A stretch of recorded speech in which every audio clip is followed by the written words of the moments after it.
Right guys, welcome to the channel. This is a brand new channel that I want to start up with me and my brothers, just to follow along with what we do with our bikes when we go out for little rides, working on our bikes, just sort of day-to-day bike stuff really. Both my brothers have just recently passed their test. They both built themselves up some really nice bikes. My younger brother's got an FZR 600 90s model. I can't remember the exact year. Really nice techno violet, I think it is, white and purple and all these funky colours. It's really good. He's done loads of work to it. He's completely done it up. It looks fantastic. He got it for 700 quid as an absolute bag of rubbish, and he's really done a great job with it. My older brother, he's got an ER6F, done the same sort of thing. Got it high mileage, ropey bike. He's turned it into an absolute cracking bike. He's fixed it all up, washed it, put a load of stuff on it, nice indicators, everything like that, all the sort of stuff that you need really, indicators, lights, fairings, that sort of stuff. Looks fantastic, so we'll get them featured on the channel soon as well. But yeah, a little bit about me. I am riding a custom 1988 BMW K100, which I'll do a little walk around soon. It's a complete one-off. I've built it over the last 6 months. I bought it for £1,500. Aimed to do a cheap calf racer sort of Street Fighter look on it. Ended up not being very cheap because I'm buying multiple parts all the time. So yeah, I'll show you a little walk around on that soon. It'll be really good. But for now, let's fly up the Cop Hill.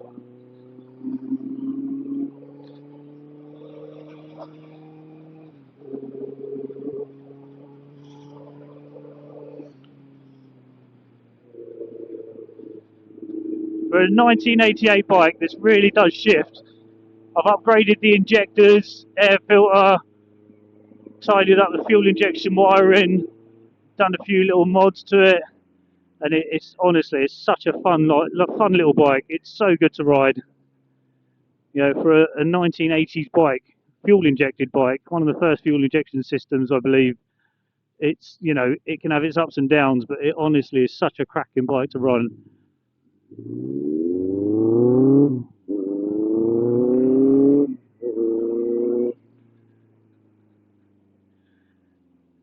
Definitely not the fastest bike in the world, but it's definitely not the slowest either. She really does shift now, especially with uprated injectors.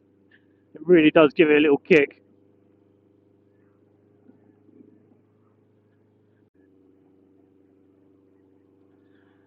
So I've decided to start this channel just because I've always wanted to do a YouTube channel. I've never really had the confidence to do it.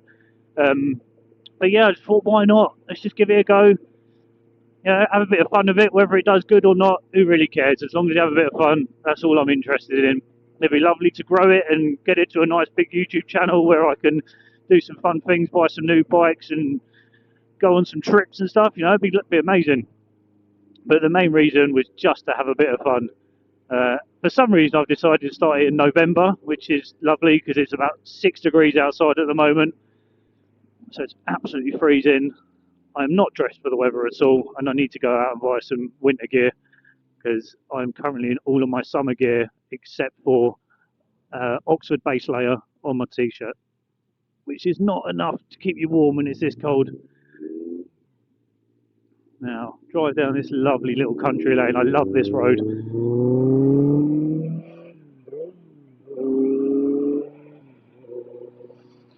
Now, the tyres are cold, so I'm going to take it easy. I've just left my house, so normally I would come down here after warming the tyres up a little bit. As it is so cold and I've just left my house, I'm just going to take it easy. Go up and down this road a couple of times just because I like it, and then I'll pull over and we'll do a walk around video just so I can show you guys the bike and talk you through what I've done to it. And to be honest, I think you're going to like it. It's a little bit different. It's not your usual cap racer. It's more on the side of a Street Fighter, with a sort of slight cap racer additions. Oh god, these roads are slippery. Stay there.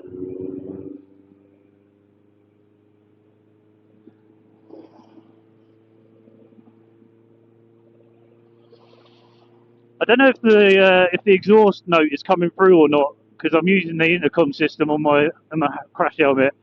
But it's so loud. It's obnoxious. I need to change it. It's too much, really. It's a equal length exhaust header with a really stubby can with barely any baffle in it whatsoever. It is just pretty much an open can, straight through system. It's too much. It's far too much. Oh, it looks like they've been cutting trees down, and the roads are absolutely covered in sawdust. This is not fun. It's well slippery.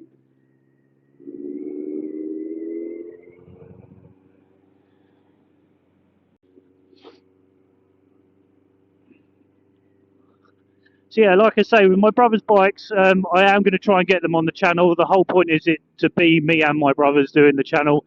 Um, it's first sort of time doing anything like this, so we're all kind of a bit reluctant to be on camera. It's not a natural thing for us, but I do want to get them featured on the channel at least. Like I say, they've both got cracking bikes, so it'd be nice to get them on here and show everyone what they've done.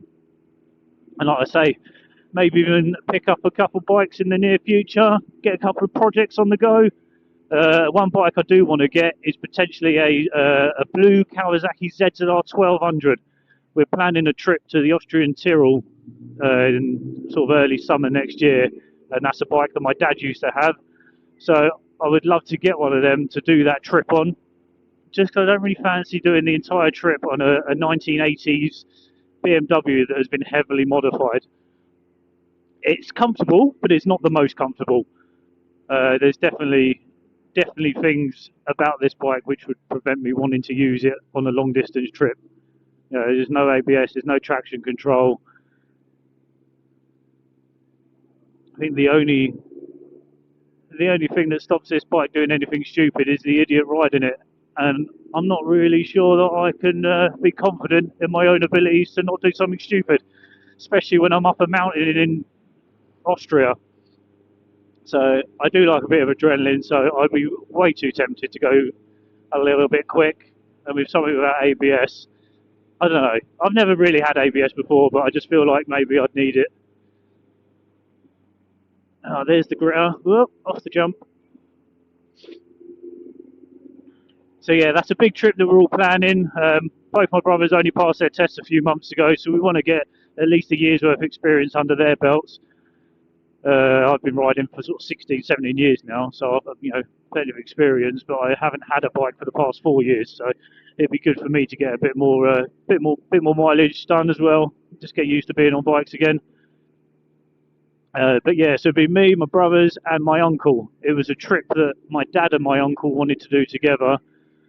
Unfortunately, my dad passed away a few months ago, so we're going to do this sort of like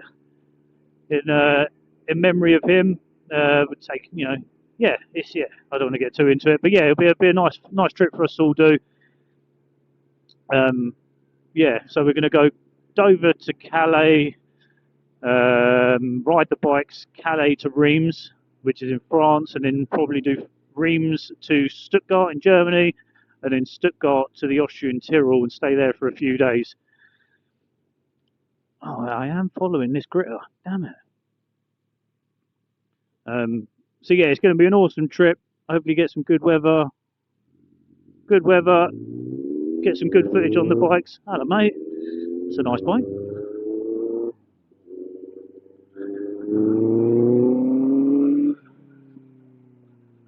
Right, here we are.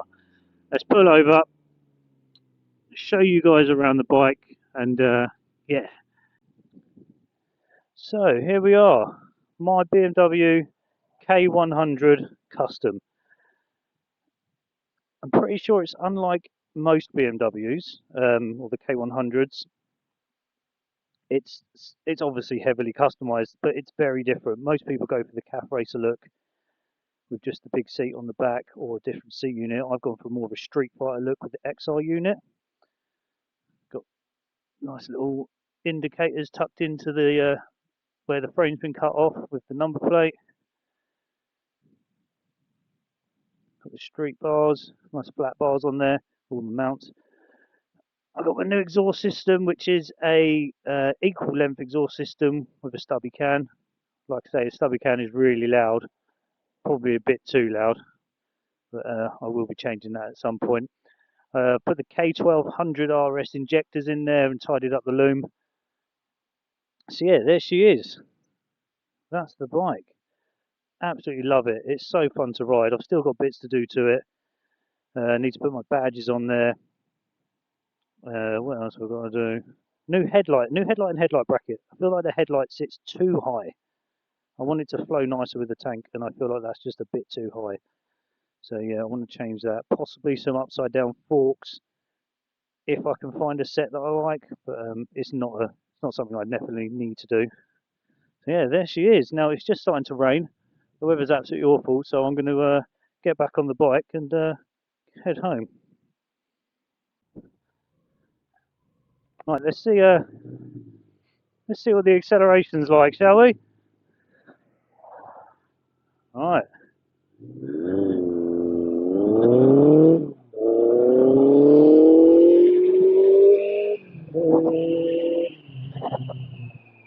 Decent.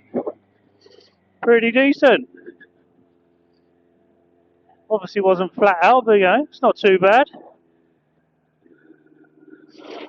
Not sure what the 0 to 60 time is, but it's all right. It's not, like I say, it's not a sports bike. It's a street fightery bike, so it's got a little bit of speed, but it's nothing crazy. Let's see if we can do it again.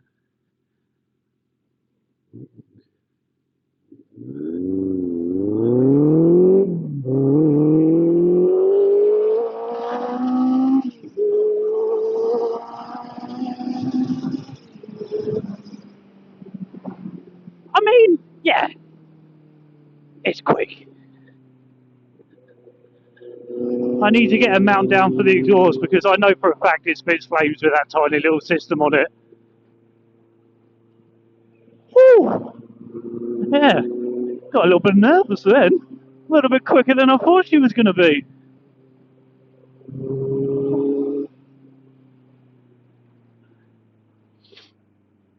Whew. God damn, it's so chilly. Drop a gear, down Cop Hill. Cop Hill's always such a great event. If you're in Buckinghamshire at all, or live anywhere close to Buckinghamshire, Cop Hill every September is such a fun event. They do the Cop Hill climb, classic cars, classic bikes like pre-war, along with some modern stuff as well. They all one by one race up the hill to see who can get the best time. It's always a good showing of bikes and cars. Normally the odd McLaren and Ferrari sort of hanging around as well, which is quite fun. But yeah, loads of super. There was a guy on a Kawasaki H2 a few years ago when they first come out. I'm not sure if he actually went up the hill or not. I was having a chat with him, sort of in the car park area.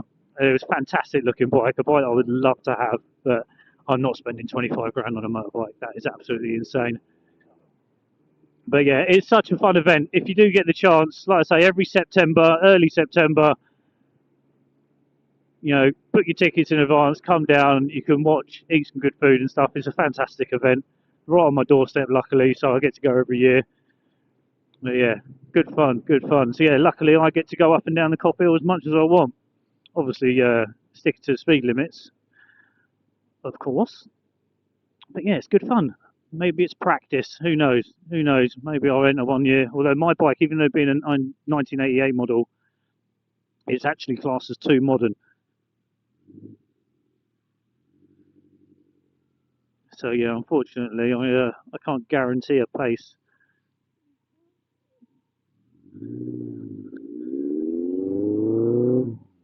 There's a topless man. Does he know how cold it is?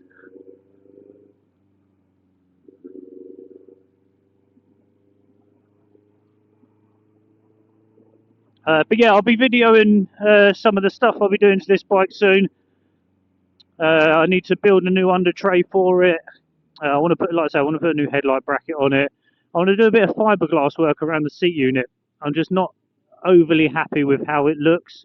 There's a bit of exposed subframe at the front by the tank, and there's obviously exposed subframe on the side at the back as well. So yeah, ideally I would. I'm going to have a go at fiberglass in. I've never done it before, but I'm going to see if I can somehow sort of extend it and deepen the seat unit just to sort of cover them areas, make it look a little bit nicer. I think that's one of the main reasons why people don't do this sort of thing to this bike.